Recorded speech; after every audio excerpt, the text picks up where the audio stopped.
session, so you should get the record notice. As always, I invite you all to listen deeply, take risks, hold each other with compassion, and embrace and notice tension as it arises, if it arises. Um, and with that, I'm going to pass it to our amazing facilitators, Wing T and Deepa. Thank you for being emergent with me as we face technical challenges. A bummer that it's a bit of a small conversation, but I think it will be a juicy one. So with that, I'll pass it over to you all.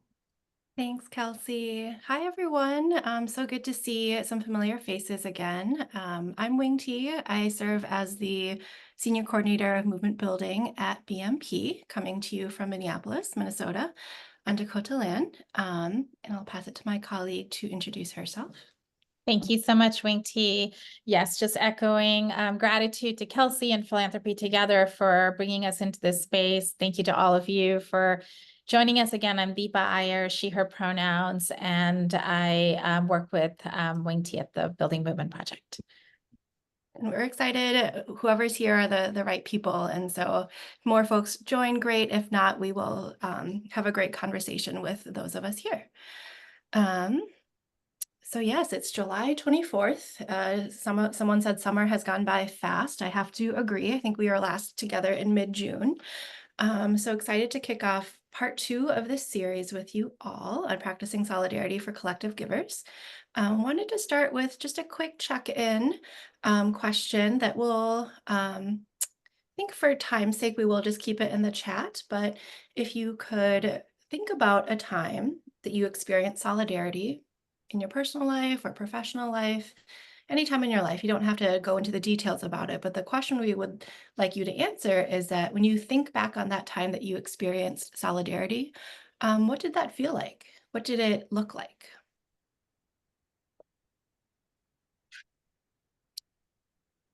Yes, love to connect, Guff. Neighbor.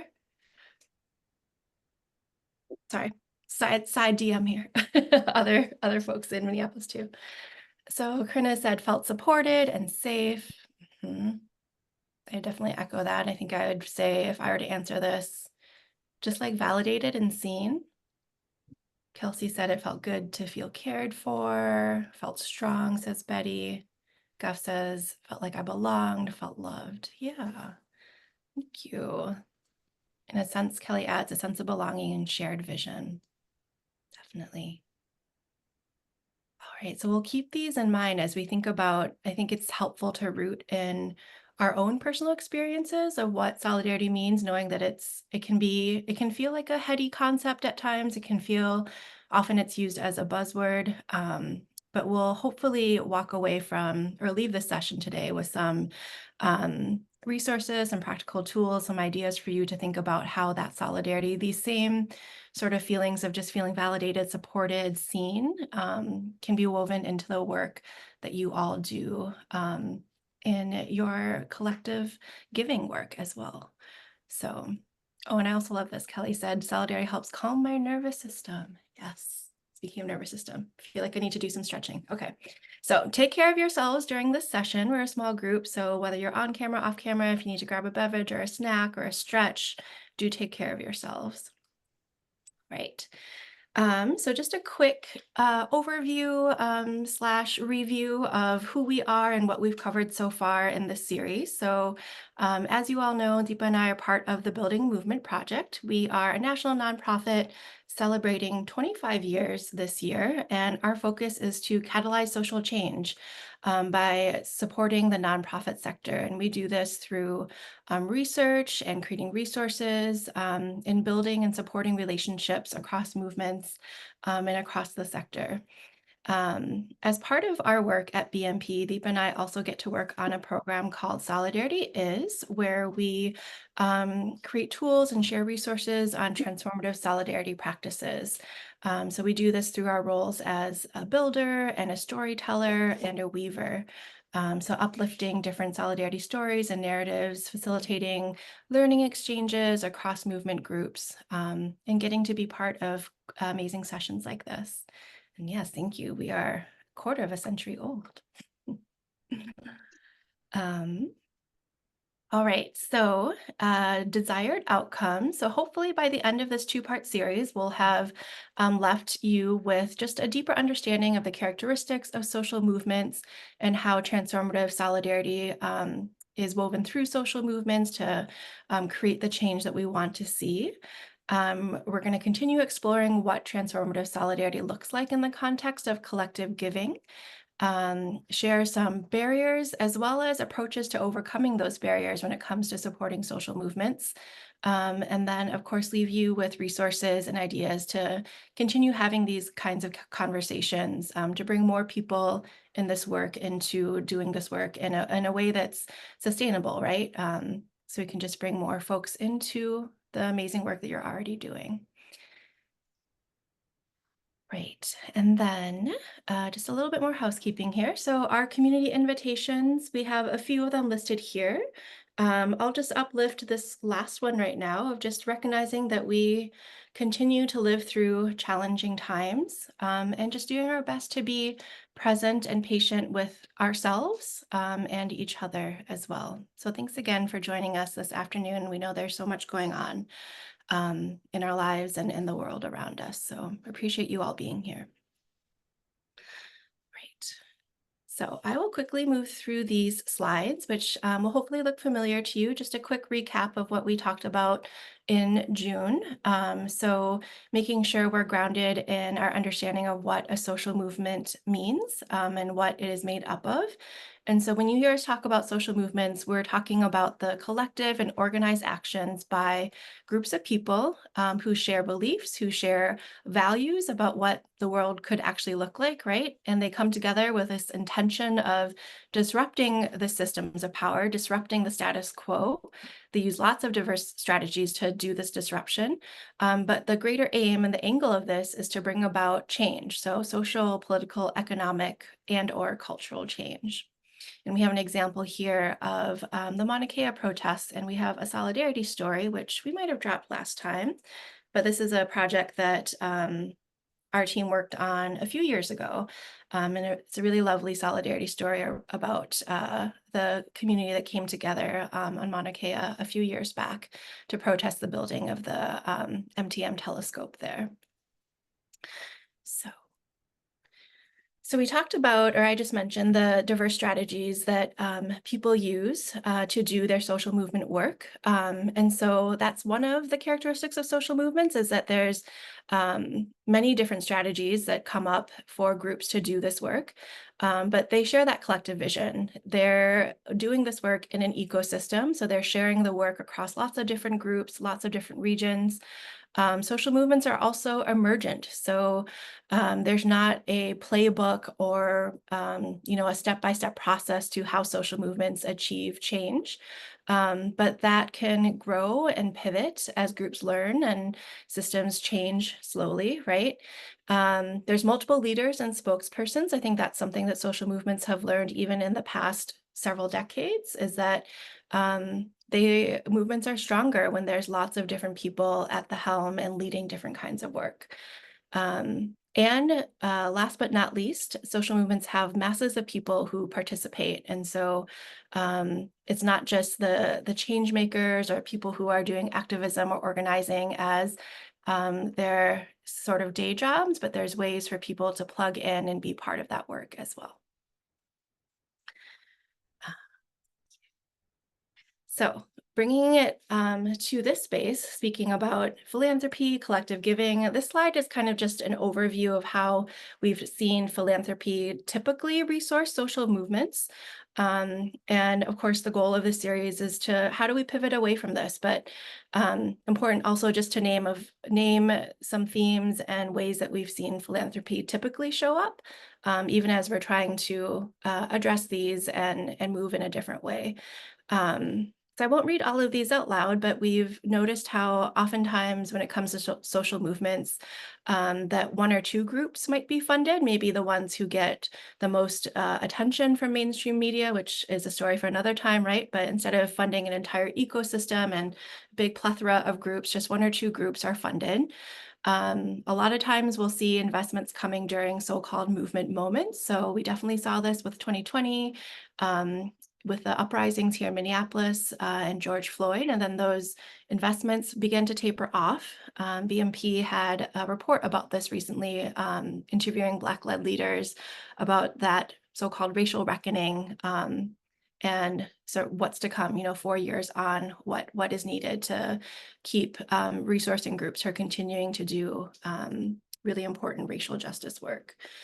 We also see how groups are often limited by goals and timelines that are set externally by philanthropic funding cycles. So it's harder to do kind of just that emergent work when there's maybe arbitrary deadlines that they have to meet or report deadlines.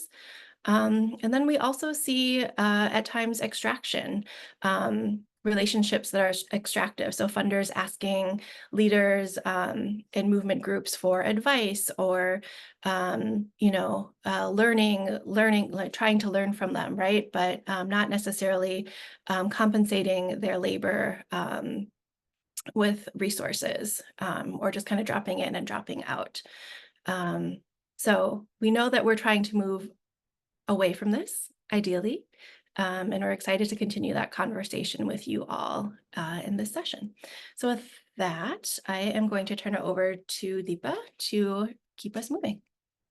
Yes, and feel free to drop any questions that are coming up for you all in the chat as you think about solidarity and philanthropy. That's what we're going to be really delving into, as Wing T said, a little bit more.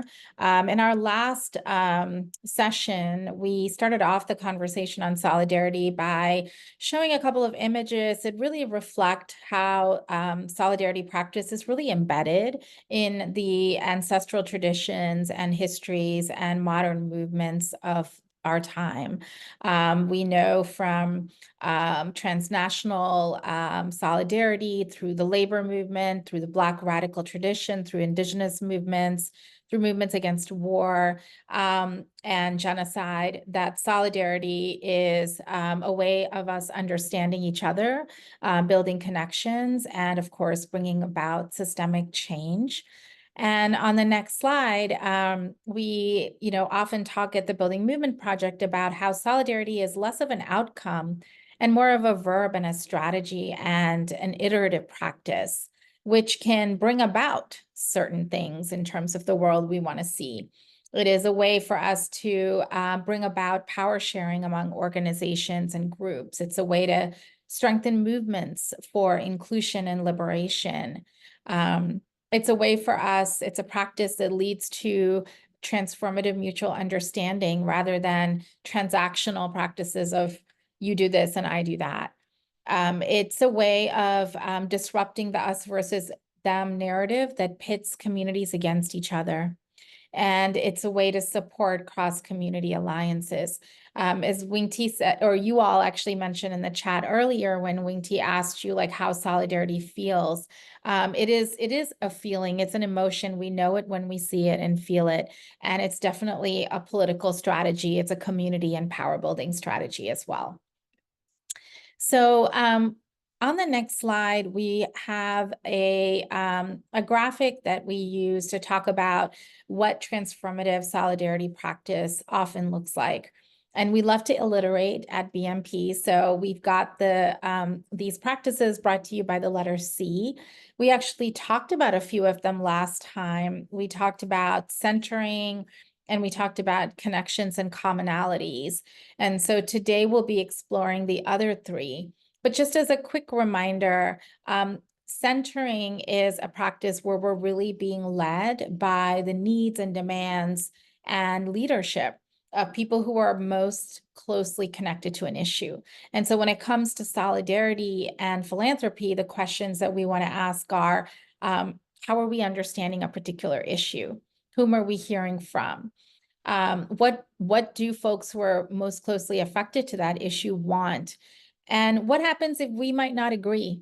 How do we still actually practice centering even if we have differences of opinion? We also talked a little bit about connections and commonalities and how that can be a really important, powerful tactic in bringing and bridging people across perceived differences, or even differences that exist because of cultural narratives or norms about particular communities, like say the model minority myth that tends to pit Asian Americans against Black communities. By using connections and commonalities, we can transcend those sorts of narratives and actually build with each other. So today we'll be talking about the others, the other traits of solidarity practice. And please, again, feel free to put any questions into the chat that you might have as we move into the next three. And if there are ideas that are coming up for you, if not just even questions, where you've seen this practiced, this particular value that we'll be talking about, if you've seen it being practiced, please share that as well.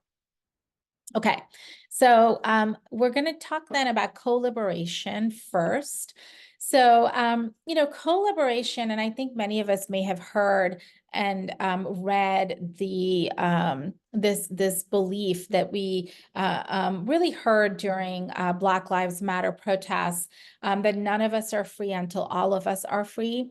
That's really, I think, one of the most powerful definitions of co-liberation. It's the sense that we don't leave people behind, that we're motivated not by self-interest or something happening for us, our neighborhood, our community, our group, but that we're actually thinking hard about how we bring everybody along. What is working towards our mutual freedom, power, agency, and access to rights actually mean in a particular issue. And for solidarity and philanthropy on the next page, or the next slide, when it comes to co-liberation, there are a couple of ways in which this shows up as well. So we have on this slide a few quotes from movement leaders who really talk about how philanthropy can be a tool to bring about co-liberation. So Graisa Martinez Rojas, who's with United We Dream, talks about how when it comes to resource generation, part of what they talk about is the importance of restoring rights that were taken away from communities. And in fact, United We Dream shows up like this often, where if they raise money for their communities, they work primarily with undocumented communities, they also look at how they're supporting other communities of color too. So this is this sort of co-liberation understanding, even from the sense of fundraising and philanthropy, means that folks are not leaving other communities behind. Charles Long, the Movement for Black Lives, asks about funders in particular. How can funders know their own history? There's some self-analysis that needs to happen on the institutional level to actually do some of the auditing internally about what it is that funders know about different communities and different liberatory practices, and how important that can be in terms of actually spending resources or allocating resources in the ways that they need to be allocated. On the next slide, we also wanted to offer a couple of examples around co-liberation and philanthropy. So things that you could do, and we learned some of this actually, and Wing T will talk about this a little bit too, from the Rights Relations Collaborative, which is a collaborative of Indigenous community members as well as funders. And they really talk about the importance of knowing a foundation's or a person's, an individual philanthropist's money story, and understanding what harm has been caused in the past, and really acknowledging it, that is part of co-liberation, to bring some of that to light. To also adopt approaches that focus on reparations or decolonization and participatory grant making. So how much of the funding is actually trying to repair harm? So again, that co-liberation can occur, right?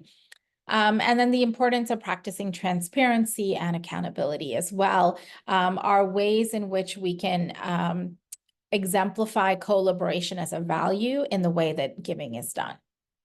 So I'm going to turn it over to Wing T for a little bit more on the Rights Relations Collaborative in particular. Yeah, Thank you. We wanted to lift up their 2024 reciprocity report, which I'll drop a direct link to this report into the chat in a moment. But we have learned so much about sort of different ways of approaching philanthropy from the Right Relations Collaborative. We also Deepa did a podcast episode with folks from the collaborative about a year ago, and we can link to that as well. But just their approach to kind of upending the power dynamics, the traditional power dynamics of philanthropy, and being advised by an Indigenous Aunties Council, having a way where funders are actually vetted before they can work with Indigenous communities. And so a lot of these lessons are shared in their materials on their website. And we wanted to, in particular, lift up this page from their recent report about self-checks for funders. And I know it might be a little small on your screen. So definitely check out the link when I share it in a minute, but it has some questions that funders can use to do some self-reflection with yourselves, with your colleagues around. So one, for example, says, are your Indigenous grantees your only source of information about Indigenous politics, issues, and practices? Do you communicate with your grantees outside of your grant requirements? Are you asking for emotional or intellectual labor from your Indigenous grantees that isn't part of the activities you're funding on your grant? And if so, is this labor consent-based? Is it compensated? Is it confined by appropriate boundaries? So these questions are so depthful because I think not just asking about like the compensation piece, but thinking about how do we practice being in right relationship, practicing boundaries and being mindful of what we're asking folks to give, right? Even if it is in a way that is where consent is given, right? We can still practice our own boundaries and not kind of overstep those, right? And make that be up to the other person to always check us. So again, highly recommend checking this out. I'll drop the link in right now to their reciprocity report. So we'll pass it back to you, Deepa. Thank you. Yes, we're big fans of the Rights Relations Collaborative and hope that you will check them out. So just making sure there's nothing in the chat on collaboration. Guff says, I love all of this, especially the ecosystem focus and emergence framework. And also, yes, that very powerful quote by Lila Watson around, if you've come here to help me, you're wasting your time. But if you have come because your liberation is bound up with mine, then let us work together. Absolutely. That is exactly what collaboration requires us to do. So let's move on then and go to the next one, which is co-conspiratorship. And we use that phrase very deliberately. Often folks also interchange words like ally, accomplice, and co-conspirator. We use co-conspirator, one, because it really does come from Black radical tradition, but also because it reminds us that we can't be sort of bench sitters and bystanders, that co-conspiratorship actually requires us to take action. And sometimes that action can be risky. It means that we're utilizing our privileges and our positionalities. It could mean that we give up something. We give up space in a room because we're actually offering our space at the table to others who don't even get to come into the building, right? Or it could mean that we are actually giving up or risking our bodies. I think about, how when you see certain protests, people with privilege, whether it's race privilege or other forms of privilege, they will be the ones that actually are protecting and defending those who are more vulnerable. So there are ways in which we can be co-conspirators, which actually requires us to think about why am I here? Why am I showing up, right? And what am I going to then do to actually risk or provide something that can move the broader cause to reach its goals? So those are some of the ways in which we want to think about co-conspiratorship. So on the next slide, we actually have a video that we wanted to show that comes from our project called Move the Money. And this video is focused on philanthropy. It's focused more on organized and institutional philanthropy, but we think that you'll be able to take something out of it too. And it really includes, and they might not be saying words like collaboration and co-conspiratorship, but in some of the language, it is being alluded to. So we wanted you to listen to it with an eye towards that. And then when we come back, we'll have a conversation about what you heard in the video and how it is resonating with you.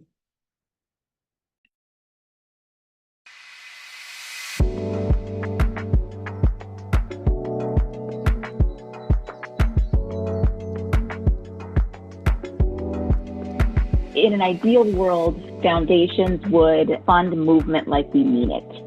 What is the minimal that you need in terms of information in order to move the resources in the right direction and make the grants? Because the time that we take from field leaders to do paperwork and all that stuff to communicate with us as funders, that's time that we're robbing from the field. We try to show our grantees we care by valuing their time and by not trying to take a bunch of their time. We don't ask for written reports, we'll do a phone call because the phone call is a chance to build a relationship. The written report is like a time suck of 10 hours. We have found that those types of practices allow us, to the extent that we have a role in the ecosystem, add care, add the sustainability in. We have a practice within our team that when organizations reach out to us to inquire about funding, my standard is that we actually should reply to every organization that reaches out to us, even if we can't fund them, and give them ideas about other funders they could contact or other organizations they could partner with. I mean, so much of this has to do with trust. It has to do with the valuing of relationship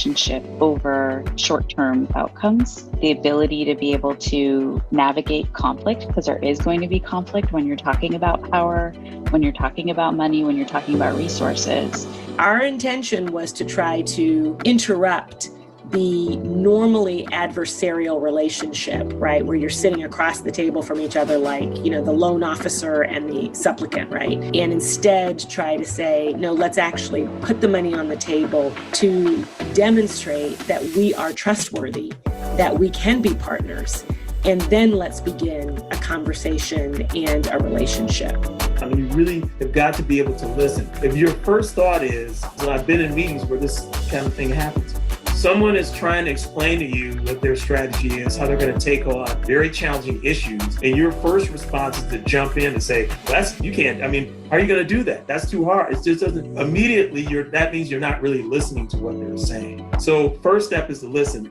A lot of times in philanthropy, we have looked for the entrepreneurial model, right? Like the great person who is the one, and if we just fund the heck out of them, they can replicate the programs everywhere in the country. Instead, it's really looking for how to support leaders in so many different ways, not expecting them to be messiahs, not saying to them, it's a marathon, but saying it's a relay. There's going to be times when you got to put the burden down and somebody else will pick it up because you are part of a network. How can we help make leaders feel cared for, have a support network so they don't feel so lonely? We measure our impact by the connections that are made, the strengths of relationships within the fellowship network, and ongoing engagement, and people's health. Are folks feeling cared for and healthy and like they can sustain this work?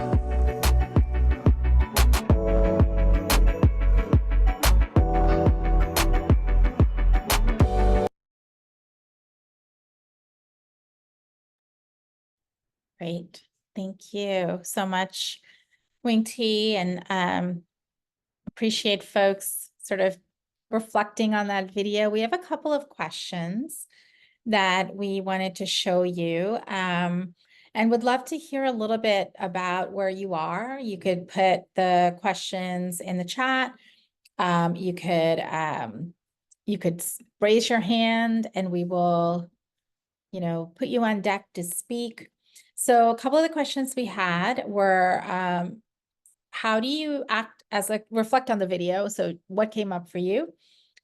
And then how do you act as a co-conspirator in your own life in order to support social movements? What kinds of risks have you taken, right? And not just as a person involved in philanthropy, but just as a human being. How do you express and acknowledge privilege, power, and positionality in the context of philanthropy as well? So just some starting questions. If any of them resonate with you, we'd love to hear from you. Let's give you a couple of minutes.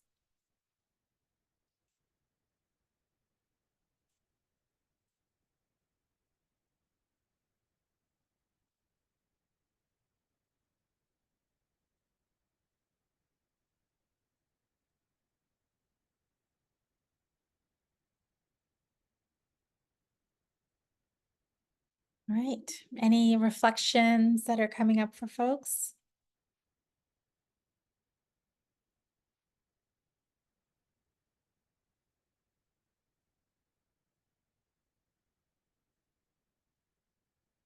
Wing T, let me know if you see folks either in the chat or holding up their hands.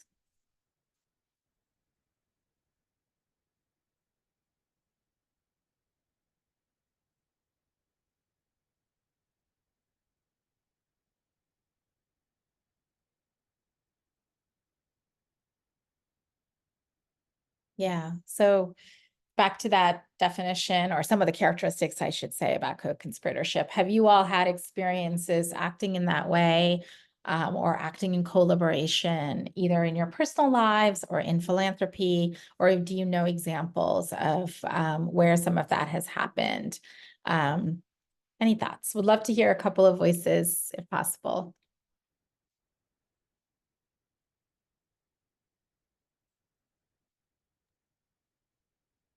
I see Kelsey's hand up.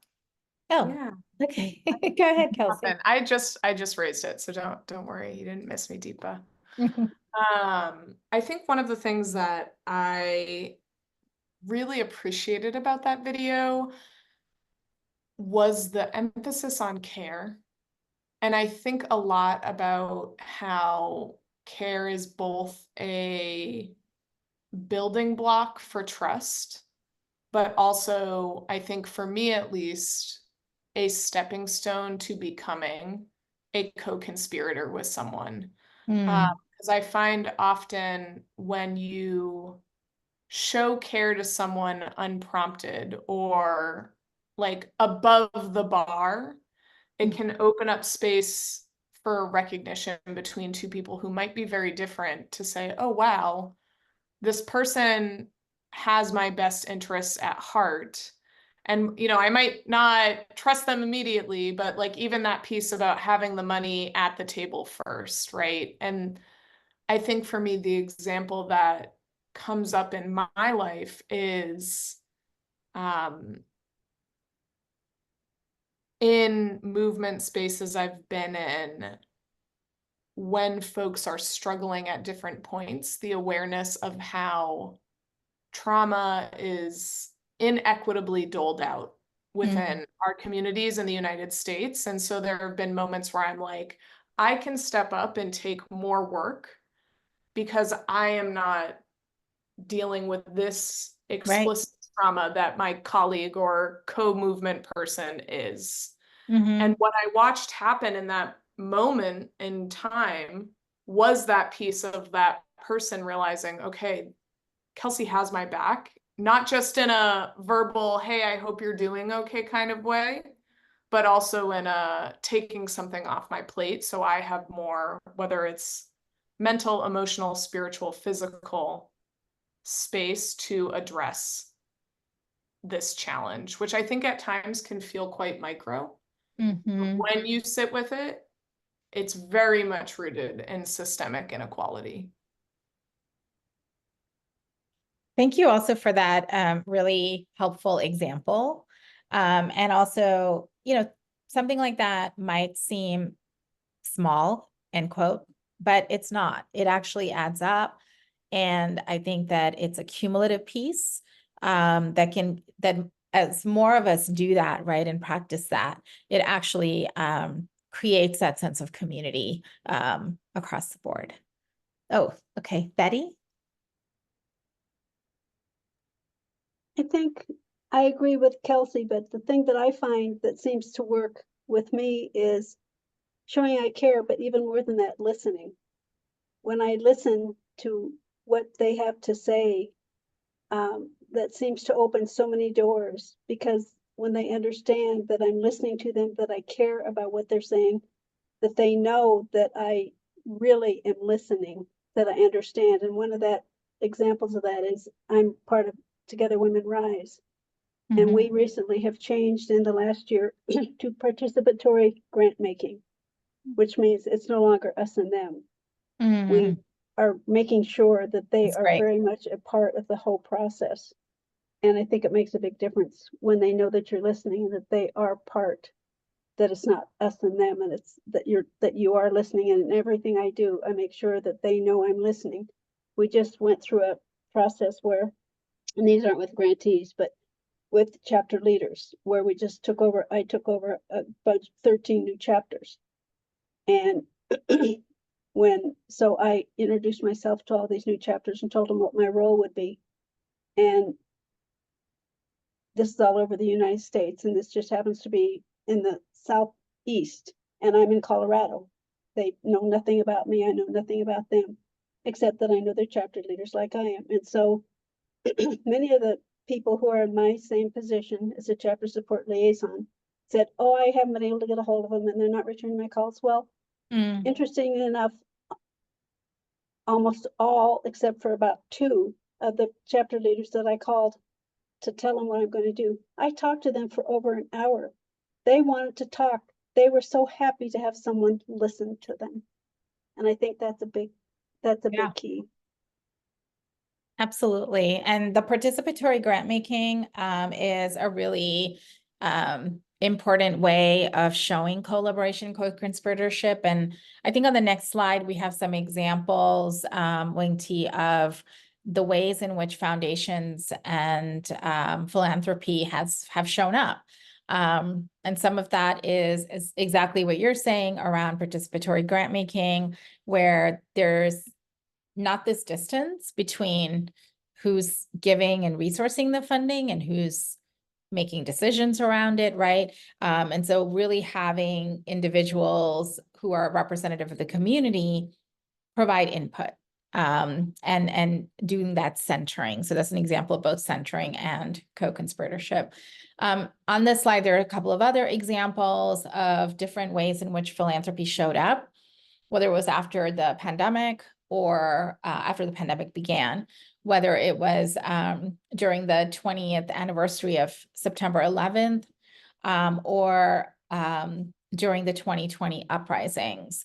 And all these examples are ways in which philanthropy said, we recognize the harm. We want to repair the harm. We're going to do that together, right, with multiple partnerships. And we're going to create pathways of accountability for us to not just use our privilege to influence the rest of the sector and bring it along, but also to be accountable to our grantee partners. Right.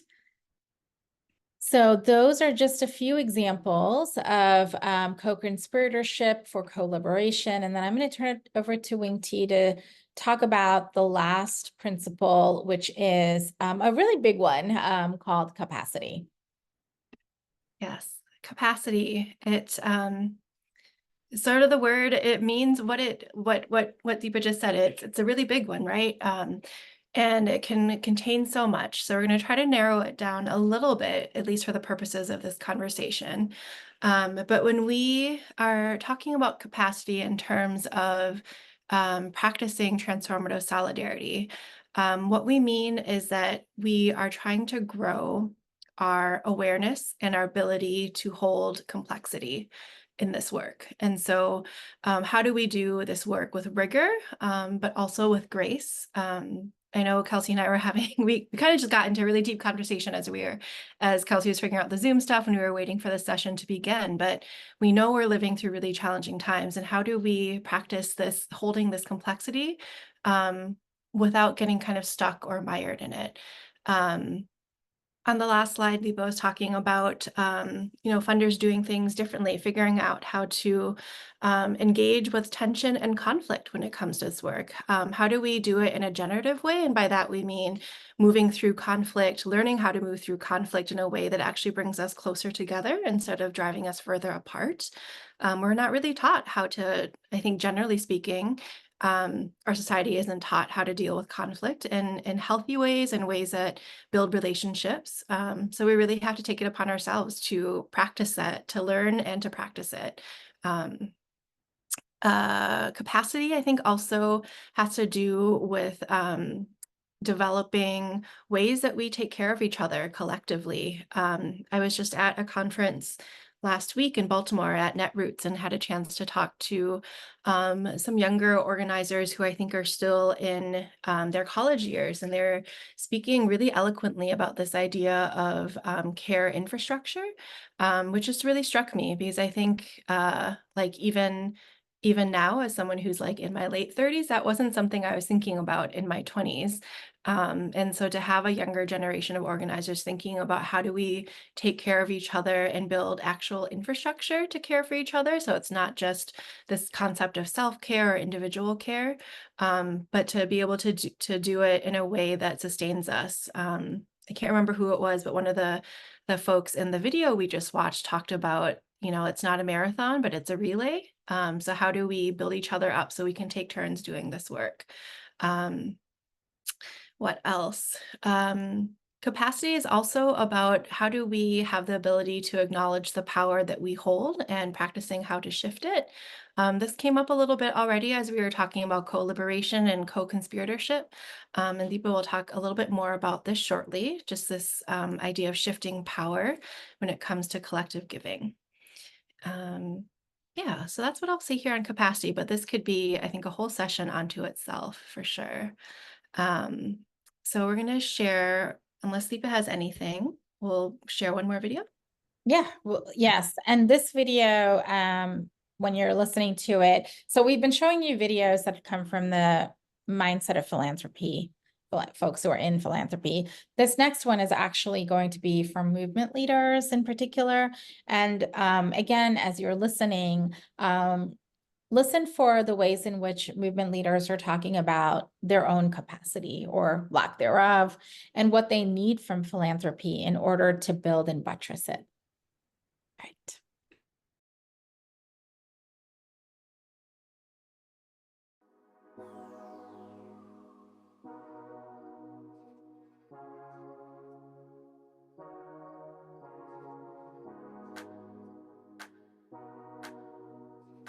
Straight out general dollars, general support dollars, experimentation dollars, seed dollars, innovation dollars, not worrying about being able to pay your folks family sustaining, fair, equal wage, and making sure that you can carry out the work. If folks want to be a part of our movement, if they can't meet their basic needs, then how are we supposed to win at social justice and social justice movement? Look at what are the needs of the people who are actually doing the work. And leading the work, and how they can be personally supported is really important, because there's just still this thought process that if you are in movement work, you are doing it out of the love and you don't need any money to do it. The most important thing for me has been time to conspire, to strategize, to think with people outside of like this everyday bubble that care about the issue, that have their own level of expertise, that know the players in a different way, to help me think about how we move forward. We think about a career is 40 to 50 years long. In this work, a 5 to 10 year span of time can be a 40 to 50 year burden on a person's body, mind, and soul. And so how are we thinking about allowing people to breathe and building that in? What ends up happening is that, at least for me as a leader, I end up spending so much more time on the administrative side, filling out the applications, writing the reports, finding the accountants, and all the things that I hate. What I love to do and what I'm actually really good at with the strategy, the visioning, the organizing, I'm doing less and less of that.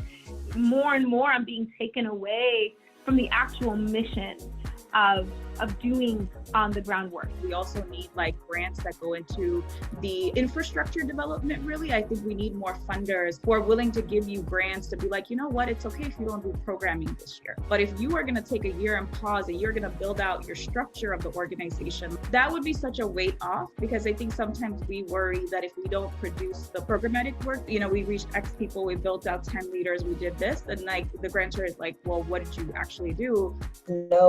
After year one. So where's this coalition that you've talked about? Where's this platform that you are hoping to do? Like, okay, like you all will get there at the speed that you will get there. Just trust in leadership without strings attached. That is what is ultimately needed if we really want to see the type of change that our communities deserve. Philanthropy needs to be aware of an ecosystem, and I think this is true in every community. It's a way of strengthening the collective leadership, and that's what movements produce.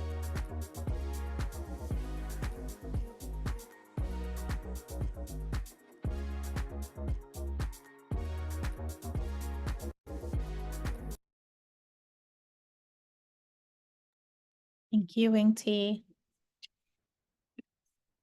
Yeah, so we wanted to hear a little bit from you all about, what you often hear from folks that you support, organizational leaders that you support, about their capacity, particularly in these days. Or if you don't, was there something in the video that was said that sort of aligned with you? And then how could you resource grantees to build their sustainability for the long run? Again, just opening it up either in the chat or feel free to raise your hand.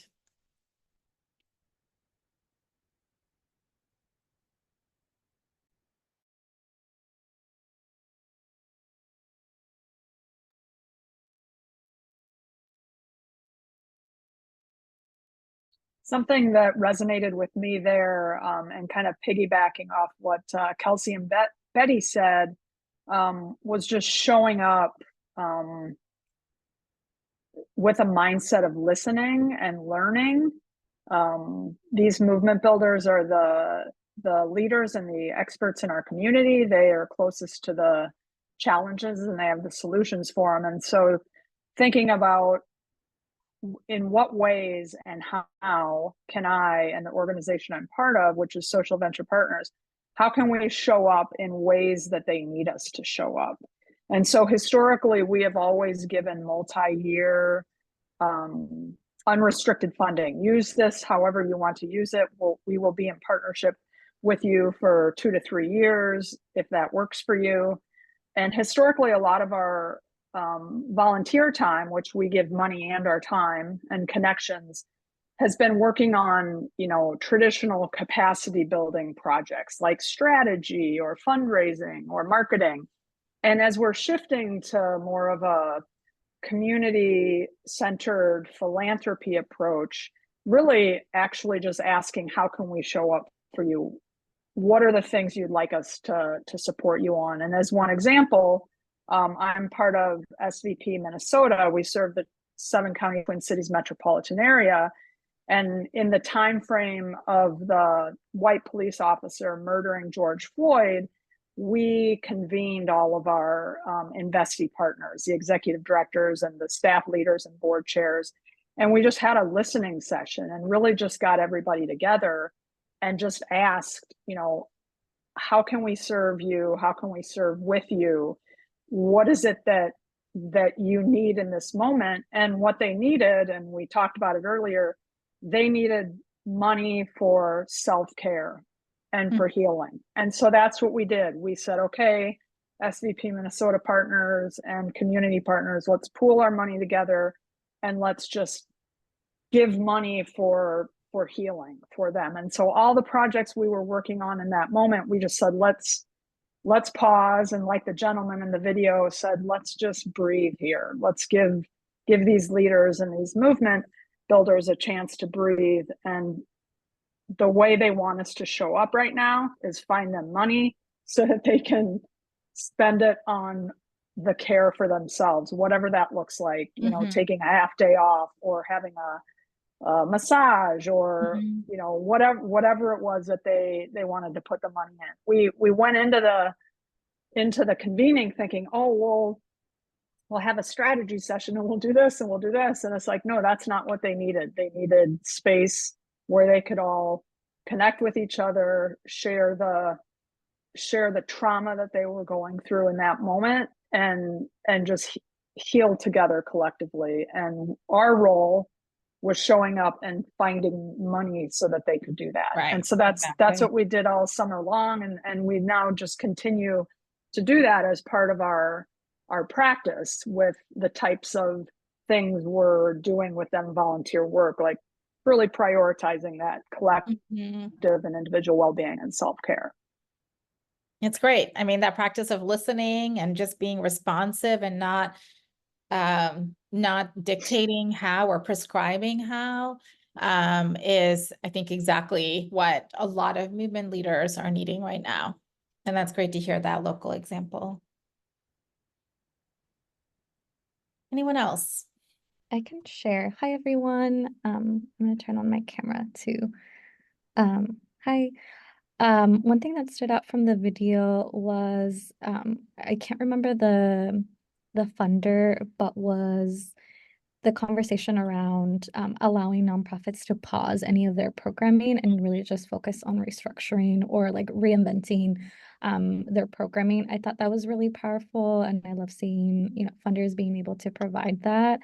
I used to work in the nonprofit space, and I know that sometimes, you know, like with funding, it was attached with like metrics and how much, you know, how many community members we would be able to connect. And sometimes I think in that structure, it just like didn't allow you to really explore what's actually working in that work, and how to be in community with the folks that we're working with. So I thought that was really powerful. And I think one thing that's coming up is I'm seeing a lot more nonprofits now taking pauses in their community work. I've been seeing that across the board, where they're like, hey, we're taking a whole month break long to give our nonprofits, our staff, the opportunity to just rest and rethink and actually not do anything related to this work.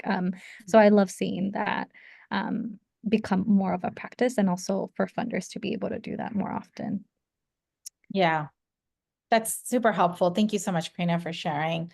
And it is unusual for funders to recognize that and to support it and not ask all these questions of productivity, right? What happened as a result of that time, et cetera. But that is absolutely like an opening that can free up a lot of folks to even do the work of imagining rather than just constantly responding.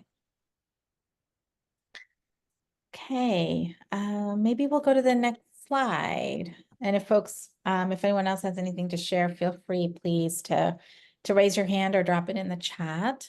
We wanted to just offer a little bit more in terms of how funders can provide the types of capacity for well-being that organizations need. And in this particular slide, we've got, I don't know if you can see them fully, but we've got a few more quotes that movement leaders provided. So Ivelisse Andino, who's a Roddenberry Fellow, talks about, this is not a professional endeavor for me. This is personal. And that's such a big deal because, you know, for a lot of movement leaders, this isn't something that they just kind of do and then they go home and they don't think about it again. It is often 24/7. It affects themselves, their own communities, their own people. And so as she goes on to say, we put so much of ourselves in it, but our personal self is often neglected. And there can also be this sense of guilt to prioritize the personal self when so many people are enduring so much worse. Latasha, who also was in the video, you know, asks if we ourselves can't meet our basic needs as staff members of an organization or volunteers in a movement, how are we supposed to win at social justice? So just a couple of quotes, and then on the next slide, we wanted to actually offer a rubric that you may have seen at the end of the video. We call this the 4 needs of movement leadership.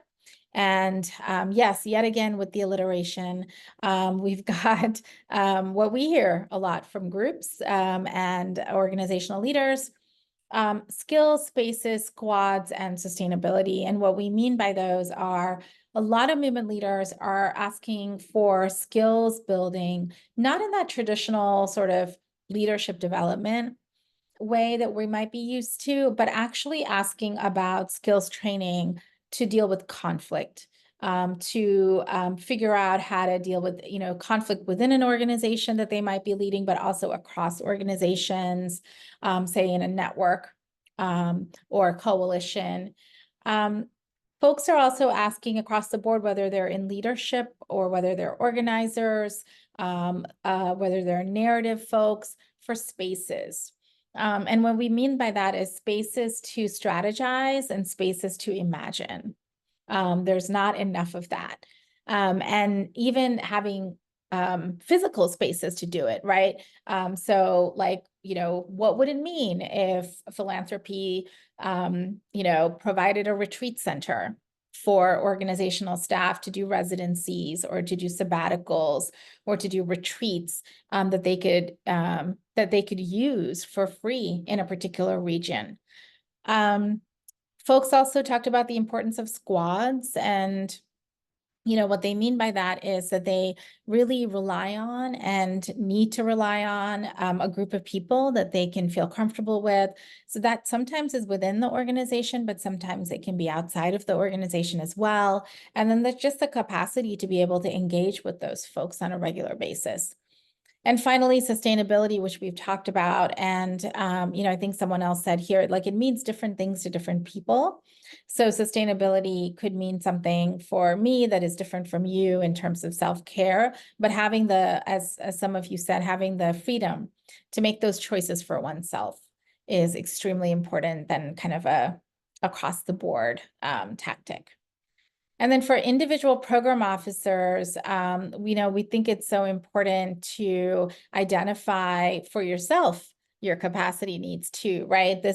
We've been talking about movement leaders, but even for individual program officers, especially those that might come from directly affected communities, how can they build their capacity as well within an institution, within a giving circle? And then being aware that regardless, though, of our affinities, philanthropic folks with philanthropy and resources still hold positions of power as opposed to the grantees that they support. All right. And anything that you might add to this, Wing T, or does anyone have any questions that are coming up for them as you think about the 4 needs of movement leadership? Nothing for me, but seeing some hearts. And I think, yeah, Kelsey, go for it. I have a question because I've been thinking about the sustainability piece a lot. And I'm curious to know if you all have thoughts or advice on supporting leaders and community members around recognizing sustainability or having those conversations about sustainability. For me, this question's a little outside of fundraising and more of just my own community movement experience, where, you'll see that very often, like, younger rising leader in the movement space, and they are on fire, they're organizing events, they are responding rapidly as things arise. And now that I know, for me, I feel like I've moved out of that space a little bit. It's easier for me to recognize a moment of like, oh, I don't ultimately, the person who it is knows best, but I'm wondering how many folks in your life are asking you questions of, hey, are you taking care of yourself? How are you being tender with yourself after this really intense event, or things like that? And I'm curious for you all how you've seen folks either usher in that conversation so we can all begin to recognize that around sustainability, because I think so many of us, particularly those of us who are part of marginalized communities and movement spaces, it's so easy to fall into every day is a crisis. And if I don't respond, if I personally don't respond, the whole movement's going to fall apart, which we know logically isn't true. But it can feel that way in our nervous system. So I would love to know how that's Winky, I'd love to hear you to weigh in on some of this as well. Yeah, I think I've read and learned from so many others who talk about the importance of rest and the importance of building capacity to continue. And some of what I've heard and learned from different folks is, that it's important to kind of recognize and be self-aware when we have that tendency of like, if I don't do it, the movement will fall apart, which can sometimes sound a bit of that martyr syndrome that we sometimes see, that it doesn't have to be on it can't be on one person, right? And to understand that there are different roles that we might want to play depending on what's going on around us. And so I think self-awareness is important. I think that it's also important for those of us who are connected to people who are more frontline responders to ask like really gentle questions like, how is this landing with you? Or are there other folks that could maybe take this on? Or, I know you showed up like this for like a significant amount of time. How can I support you to take the time that you need to recharge? So I think that we can try to support others that we see in that cycle. Hardest thing, of course, is to do that for ourselves. So hopefully we have guides and mentors who will be able to have those hard conversations with us. Wing T, anything that you might want to add? Yeah, definitely double tap everything you just said. I think having, like, if it's in a more formal collective or group, having values that you have built together. So whether that's like community guidelines or just values around like, we are in this together, we share this work, and like having that to come back to as a reminder when things start to feel, or when you notice folks maybe going a little bit too hard. And I think just like leaning on relationships. So, because I think if the relationships are there, you can hopefully call people in and check in on them.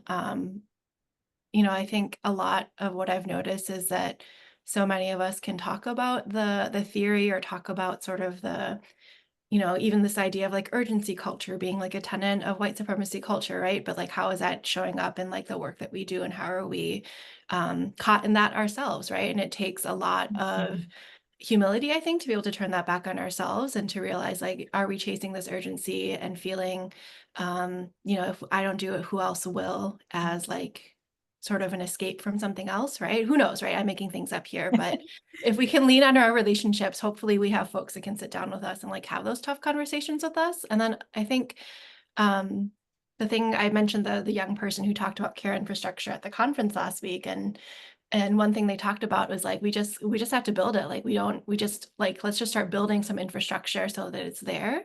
So it's there when we need it, and not kind of waiting until we need it. And so maybe that's, having multiple people play different roles. So it doesn't just fall on one person, or training up multiple people to play different roles. It definitely takes practice. And yeah, and I think like Deepa said, it's easier sometimes to see it in other people and help them through it than to kind of take a hard look at ourselves and see if we're actually sustaining ourselves too. But hopefully together, collectively, we can build our capacity to, to do this work together, and take steps back and rest too. Yeah. And if Wing T, if you have it handy, we could drop into the chat a worksheet that we call the ecosystem of well-being, that can enable us to have some of these starting conversations around the type of care that we need for ourselves, but also from our organizations and with our communities. So we're getting to the close of our conversation on solidarity and philanthropy, and I think we might end a little bit early since we have a smaller group, but we want to close by kind of reminding us of where we were. We started off last time talking about social movements and some of the narratives and perceptions that folks have about them in philanthropy, how to understand the characteristics of social movements, how to also understand the importance of funding them and resourcing them. Then we moved on to talk about philanthropy and solidarity in particular, and we've been talking about these 6 principles of transformative solidarity practice, that if we do it over and over, because it's very iterative, that we can actually be in the process of transforming ourselves and our communities, and hopefully policies and institutions, culture, narratives, and the like. So the next slide, just wanted to close with a couple of ideas for you to take back. So, when we embed solidarity in philanthropy, or really in any sort of work, right, that includes institutions, it can lead to some shifts. I keep using the word transformation, and that's really important because it's a way for us to think about our habits and patterns, not as failures, but as opportunities for transformation. So the types of transformation are in the green color. Individual, right? That we've been talking about that a bit around self-awareness. So individual change, like things that we see differently or understand differently about the world or ourselves. And then the importance, and again, in philanthropy, around practice change. So that means infusing a level of flexibility and trust of social movements and movement leaders, and not requiring them to go through hoops. Relational change. So that is around changing those dynamics of, being, as we heard earlier, like the supplicant asking the loan officer for funding.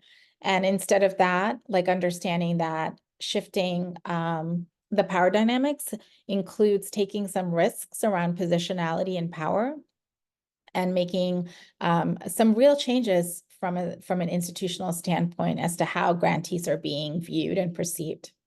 And that could lead to some institutional change. Hopefully, the institution, through the practice changes and the relational changes, can shift its own vision and culture.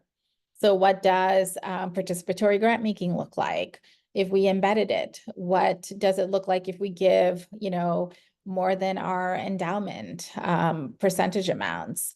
What does it mean if we give like 6 times a year rather than 2 times a year? So changing our vision and culture.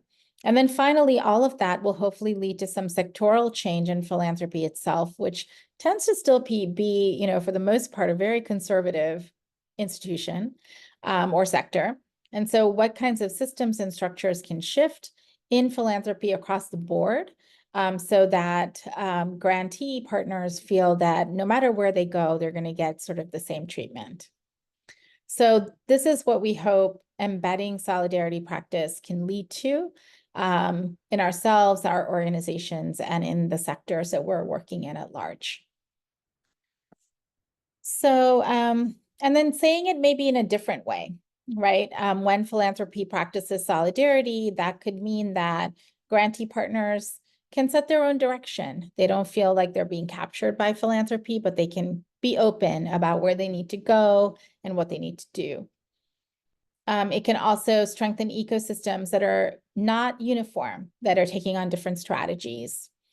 Solidarity philanthropy means that there's an emphasis on organizations that are base building or led by vulnerable communities. That it isn't about rapid response commitments, but it's actually about long-term infrastructure. And then finally, that there is this focus on understanding movements in a more organic way, rather than putting measures of success and metrics on them that they cannot comply with, given the characteristics of social movements. Great. Any questions before we kind of get to the last slide to wrap up?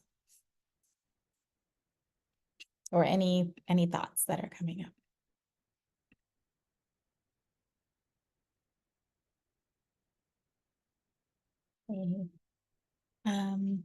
So we want to close by asking you a question, and you don't have to put this in the chat or speak about it. You can write it down for yourself, take it with you. And the question is, what might your solidarity commitments look like at these 3 levels in the green, as an individual, as an organization or institution that you're working with, and then even more community-wide, sectoral-wide, if you can get to that. And so, like, what could be a risk that could be taken? How could privilege be used to be a co-conspirator? What might centering look like as you're identifying grantees, right? So we'll just give you a minute to think about that and write it down. And if anybody wants to share it in the group, we welcome that, but absolutely no obligation to do that.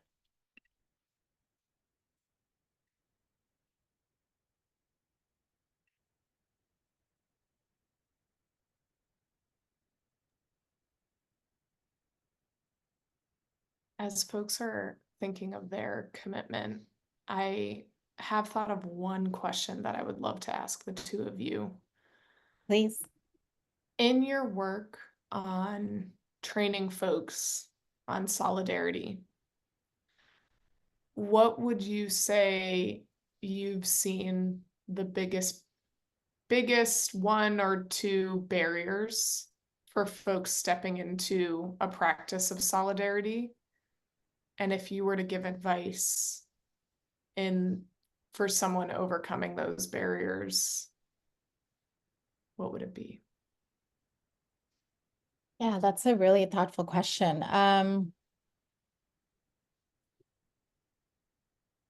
think that basically some of the barriers that we see are like kind of this emphasis on transactional solidarity, because it's just easier to say like, oh, I'm gonna like sign on to your statement and I'll show up at your event or whatever.